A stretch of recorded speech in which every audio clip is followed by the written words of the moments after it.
Government of Punjab in acting through, مطلب یا تو چیف منسٹر کا نام لکھیں، ایکٹنگ تھرو رانا ثناءاللہ، ان کو کیا اس وقت ایک کمیٹی پنجاب میں بنی تھی لا اینڈ آرڈر کی which was headed by the law minister at that time. یہ کون ہے؟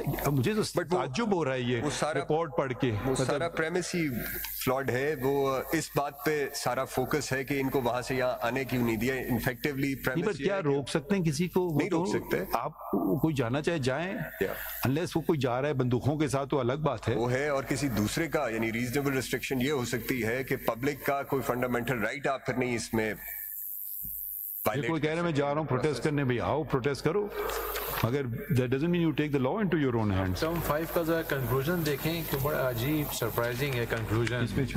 پیج 133 پہ ٹرمز آف ریفرنس کا 5 کا کنکلوژن آخری 2 لائنیں. The commission found violation of this important article of the constitution as well as oath provided in the 3rd schedule of the constitution of Pakistan. تو آگے کیا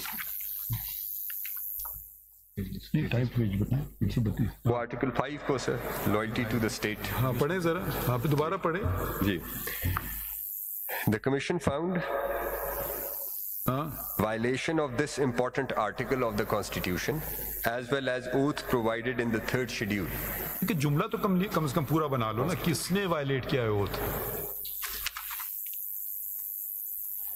اردو میں لکھ دیتے اگر ان کو انگریزی ان کی کمزور ہے اتنی. کیا جملے کا مطلب کیا نکلا؟ مجھے سمجھ ہی نہیں آ رہا ہے جملہ. I don't exactly know. وہ لائلٹی ٹو دا اسٹیٹ ہے article 5 and obedience to the law. Found violation of this important article. بھائی بتاؤ نا، یہی تو آپ سے پوچھ رہے ہیں کس نے کیا. وہ کہہ رہے ہیں آنے کیوں دیا اسلام آباد.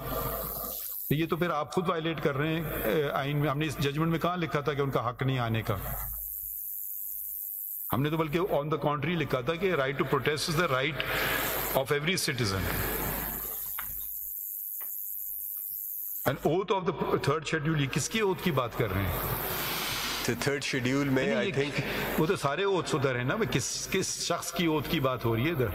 I think he is referring to paragraph E میں the preceding paragraph. The law minister who was instrumental they say in shaping the policy of the government of Punjab.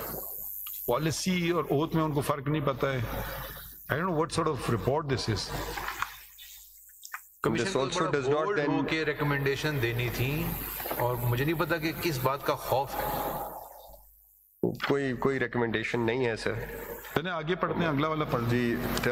ابھی تک تو مجھے کچھ اس میں نظر ہی نہیں آیا. Fix responsibility of any person and of government officers including those working with intelligence agencies. So اس کا بھی جو کنکلوژن ہے فالوئنگ پیج پہ says that the then IG Punjab is held along with provincial government is held responsible. یہ تو لگتا ہے کہ ان کو کوئی بغض ہے پنجاب سے کمیشن ممبرز کو. Entire report proceeds on the premise that ان کو اسلام آباد جو آنے دینا ہے this is something they are going to inquire into. اسلام آباد ہی پاکستان کا حصہ ہے نا، تو اگر رائٹ پنجاب میں بھی کر سکتے ہیں رائٹ اسلام آباد میں بھی کر سکتے ہیں. صرف اس ایک بات پہ لگ رہا ہے اسلام آباد مت آؤ، باقی جگہ کر لو احتجاج. وہ یہ نہیں لگ رہا ہے کہ جب وہ یہاں آ گئے تھے تو جو یہاں آ کر کیا اس کے اوپر کیا کیا. وہ یہ جسٹ جو ان کی کنکلوژنس اور ریکمنڈیشنس ہیں، معذرت کے ساتھ اردو میں ایک جملہ ہے نزلہ گرانا. وہ سارا نزلہ جو انہوں نے گرایا ہے نا وہ پنجاب سرکار کے اوپر گرایا ہے.